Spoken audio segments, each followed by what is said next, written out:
जय श्री गणेश। नमस्कार मित्रों, ये मेरा पहला YouTube वीडियो है और इस वीडियो को बनाने के पीछे एक मेरा व्यवहारिक उद्देश्य है। वैसे तो बहुत सारे मतांतर भारतीय संस्कृति के अंदर दिखाई देते हैं और वो अलग अलग विभिन्न संप्रदायों के लोग उसे मानते हैं, किंतु आज मैं मूल रूप से चर्चा करूंगा कि किसी भी त्यौहार को मनाने के लिए, अन्यथा किसी भी व्रत को करने के लिए हमारे पंचांग क्या कहते हैं। हमारे पंचांगों में सामान्यतः दो प्रकार के मुहूर्तों की विवेचना करते हैं। जैसे सामान्यतः आप देखेंगे कि एकादशी स्मार्तों की, एकादशी वैष्णवों की, निम्बारकों की।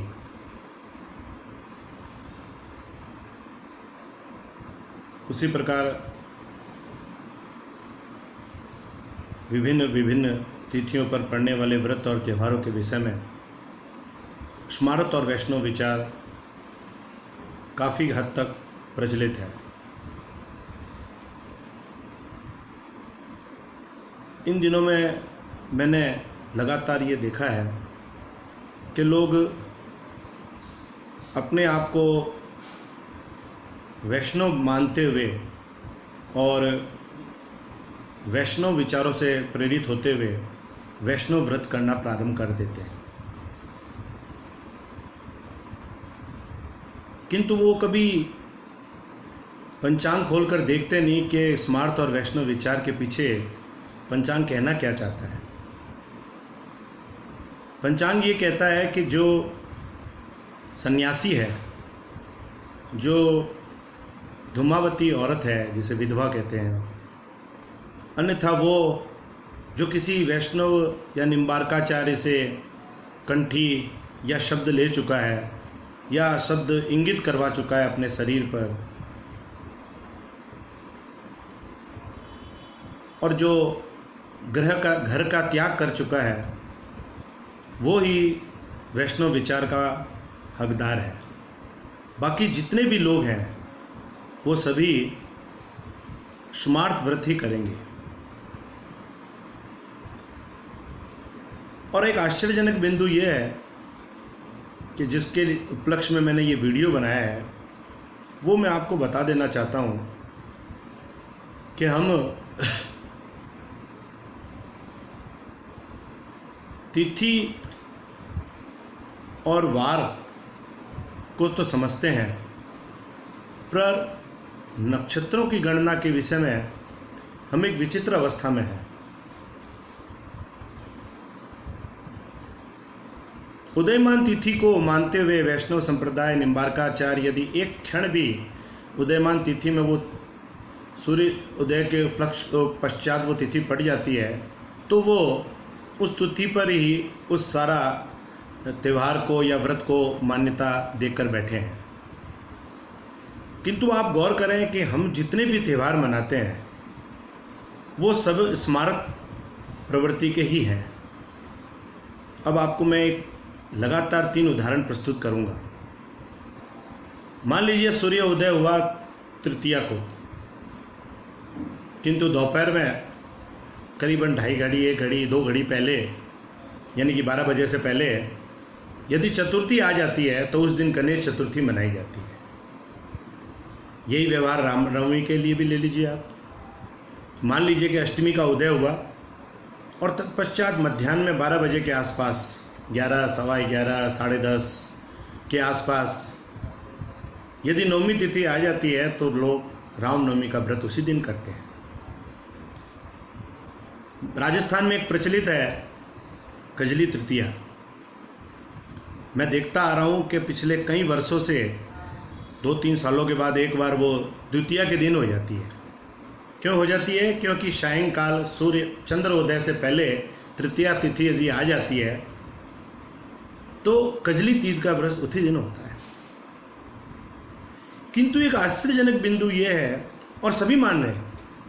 किंतु एक आश्चर्यजनक बिंदु यह है कि टेलीविजन की घुड़की घूमी और कई अजीबोगरीब प्रवक्ताओं ने श्री कृष्ण जन्माष्टमी के अंदर में ऐसा भेदाभेद प्रकट कर दिया, आप सोच ही नहीं सकते। कृष्ण जन्माष्टमी, भगवान श्री कृष्ण का रोहिणी नक्षत्र को जन्म हुआ था, आधी दुनिया को पता हो गया। मगर राम का जन्म किस नक्षत्र में हुआ किसी को पता नहीं है। भगवान गणेश का जन्म किस नक्षत्र में हुआ किसी को पता नहीं है। सब छोड़िए, उनका खुद का जन्म किस नक्षत्र में हुआ आधे आदमियों को इस देश में पता नहीं है। दूसरों की तो बात क्या करें। क्यों भाई? जब कृष्ण का जन्म रोहिणी नक्षत्र में हुआ तो राम का जन्म पुष्य नक्षत्र में हुआ, किंतु पुष्य नक्षत्र की कोई विवेचना कहीं नहीं है। क्यों नहीं है? क्योंकि उसकी आवश्यकता नहीं है। भाद्रपद नक्षत्र में भगवान गणेश का जन्म हुआ, किंतु कहीं आवश्यकता नहीं है इस बात की, क्योंकि हमारे शास्त्र नक्षत्र विज्ञान को, नक्षत्र की घड़ी गणना को मान्यता देते ही नहीं है। उनका तिथि का ही मान्यता है राम नवमी, गणेश चतुर्थी, श्री कृष्ण जन्म अष्टमी।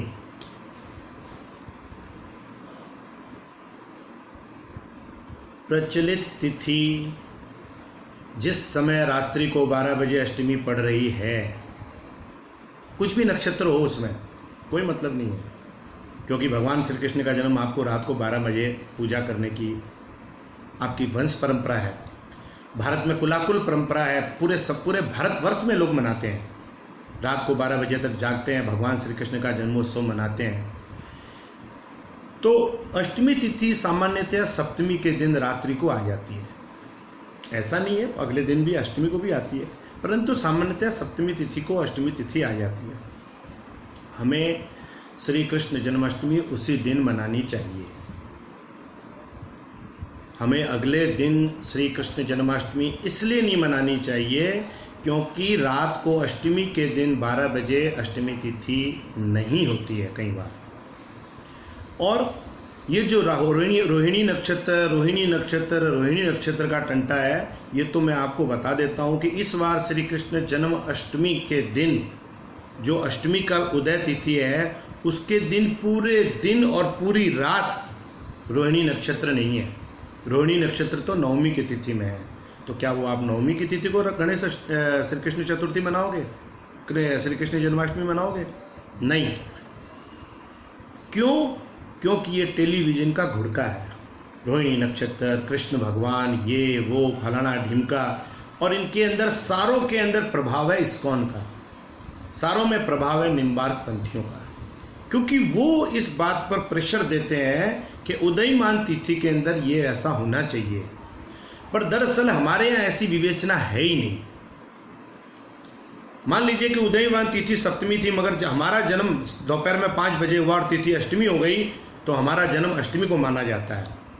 हमारे घर में कोई व्यक्ति मान लीजिए कि शाम को 7 बजे देवलोक गमन कर जाता है, मान लीजिए वो उस समय, उस दिन उदयकालीन तिथि पंचमी थी, परंतु उस दिन शाम को 7 बजे से पहले जब देवलोक गमन हुआ, उससे पहले यदि तिथि पंचमी की बजाय षष्ठी आ गई तो उसकी मृत्यु की तिथि षष्ठी मानी जाएगी। हमारे यहाँ जो तात्कालिक समय है, तात्कालिक तिथि है, उसको मानने का विधान है। हमारे यहाँ उदयमान तिथि का कहीं कोई विवेचना नहीं है। उदयमान तिथि के लिए भी कुछ तथ्य हैं, कुछ चीज़ें ऐसी हैं जो उदयमान तिथि के हिसाब से की जाती हैं।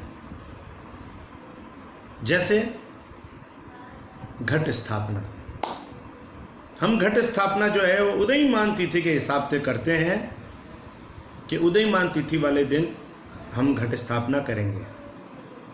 अब बहुत बार ऐसा भी होता है कि प्रतिपदा का क्षय हो जाता है, तो द्वितीया के दिन उदयमान तिथि यदि द्वितीय भी है तो हम उस दिन घट स्थापना करेंगे, न कि अमावस्या के दिन यदि प्रतिपदा आ गई है तो करेंगे। नो, ऐसा कभी नहीं होता है। ये तो वैष्णव संप्रदाय, जिसको कि ज़्यादा समय नहीं हुआ है, ज़्यादा समय से वो प्रचलित नहीं है, 500-600 साल हुए होंगे, वल्लभाचार्य ने पुष्टि मार्ग की स्थापना की और उसके बाद में नाना प्रकार के लोगों ने अपनी विवेचना करी। किंतु हम सनातन संप्रदाय को मानने वाले लोग, वैष्णव संप्रदाय तो भगवान के कुरुक्षेत्र के स्वरूप को मानता ही नहीं है। वो तो कहते नहीं, हमारे तो ये जो बाल स्वरूप हैं भगवान, यही कृष्ण हैं, यहीं पर उनके कृष्ण प्रारंभ होते हैं और यहीं पर उनके कृष्ण विद्यमान है। वो ये नहीं मानते कि कृष्ण ने कोई सुदर्शन चक्र चलाया था या कृष्ण ने कोई कुरुक्षेत्र का युद्ध किया था या शिशुपाल को मारा था या जरासंध का वध करवाया था। वो इस बात को मानने के लिए तैयार ही नहीं है। वो तो बाल पूजक हैं, हम नहीं हैं। हम कृष्ण को प्रारंभ से लेकर अंत तक जानते हैं, समझते हैं और मानते हैं। इसलिए मैं आपको निवेदन करूंगा कि आप तात्कालिक तिथि वाले दिन, सप्तमी को अष्टमी पड़ रही है, उसी दिन ही श्री कृष्ण जन्माष्टमी का उत्सव मनाएं। वैसे तो आप कभी मनाएं, आपकी इच्छा, मनाएं नहीं भी मनाएं। बहुत लोग मनाते ही नहीं है, लोग भगवान की पूजा ही नहीं करते। कोई ज़रूरी नहीं है, कहीं लिखा हुआ नहीं है मूर्ति पूजा करना। वो सोचते हैं हम आँख बंद करके ही सब कुछ प्राप्त कर लेते हैं। बहुत अच्छी बात है, बड़ी सिद्धावस्था है ये। किंतु जो मेरी तरह या आम भारतीय संस्कृति की तरह मूर्ति पूजक हैं और वो दी मूर्ति पूजा में विश्वास करते हैं, वो अध्यात्म की इस पहली परिपाटी में पहली सीढ़ी पर पांव रखने की इच्छा रखते हैं, उन्हें किसी भी हाल में उदयमान तिथि में कोई उत्सव नहीं मनाना चाहिए। क्योंकि हमारे शास्त्र उदयमान तिथि के लिए आकुल व्याकुल है ही नहीं। हम तो जो वर्तमान में चल रहा है उसके लिए बंधे हुए हैं। आप उठाकर देख लीजिए, एक भी उदयमान तिथि के लिए हम कहाँ बंधे हुए हैं? नहीं, हम तात्कालिक तिथि के लिए बंधे हुए हैं। हमारी संस्कृति, हमारी सभ्यता, हमारी विरासत, हमारे पंचांग हमें इस बात के लिए बार बार कहीं ना कहीं मार्गदर्शन करते हैं। मगर हम इन अंग्रेजी कैलेंडरों को पढ़कर और कम पढ़े लिखे मंदिरों की में बैठे पंडितों की बात सुनकर, जिनको कि पंचांग का शुरुआत किस प्रकार से करनी है, पंचांग को किस प्रकार से देखना है, लोगों का प्रश्न क्या है और हमें जवाब क्या देना है, पता नहीं है। जब भी कोई व्यक्ति आता है उनसे पूछने के लिए कि श्री पंडित जी बताइए एकादशी का व्रत क्या है, तो वो अपने विचार थोपता है। वो इस बात को जानना ही नहीं चाहता, अन्यथा वो पूछता है कि भाई आप स्मार्त हो या वैष्णव हो। नो डाउट आप वैष्णव होंगे, तो वैष्णव कैसे होंगे ये आपको पता ही नहीं है। तो वो आपको बताएगा आप वैष्णव हैं तो आपके पास में ये सिम्टम्स होने चाहिए, अन्यथा आप स्मार्त हो। स्मार्त के व्रत ये है और वैष्णव के ये है। किंतु वो पूछता नहीं है, वो जिस प्रेरणा से प्रेरित है वो उसी प्रेरणा का आरोपण कर देता है।